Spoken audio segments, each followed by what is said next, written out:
Ya. Mikrofonu uzatan.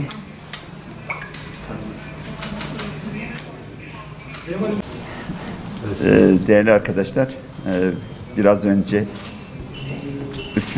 doz aşımı oldum.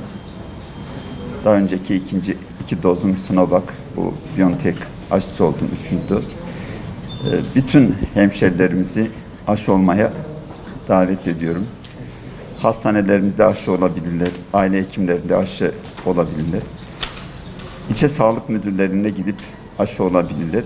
Bir de parklarda, bahçelerde, caddelerde ve dolaşan gezginci ekiplerimize aşı sırası gelmiş hemşerilerimize aşı olmaya davet ediyorum. Son 1-1,5 yılda Türkiye'nin pandemi açısından iyi konumundaydık. Ama şu an aşılamada ise maalesef bunu söyleyemiyoruz. 65 yaş üstü vatandaşlarımızın aşılama oranı Türkiye ortalamasının çok üzerinde olmasına rağmen yaş düştükçe bizim aşı oranımız düştü. Siz basın mensupları başta olmak üzere aşı olmaya ve sizin aracınızla da tüm vatandaşlarımızı aşı olmaya davet ediyoruz.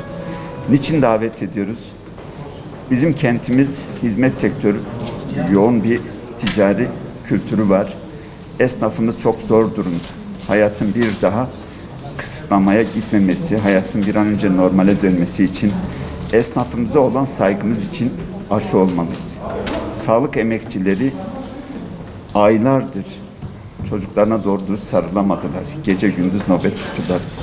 Yıllık izinlerini bile doğru dürüst kullanamadılar. Sağlık emekçilerine olan saygımız için ne olur aşı olalım. Aşı sıramız geldiğinde zamanında aşı olduk. Bugün de 50 yaş üstü kontenjanından 3. doz aşımızı olduk. Emin olun hiçbir acı his etmedim. Yani normal zamanlarda olduğumuz iğnelerden daha hafif olduğunu söyleyebilirim.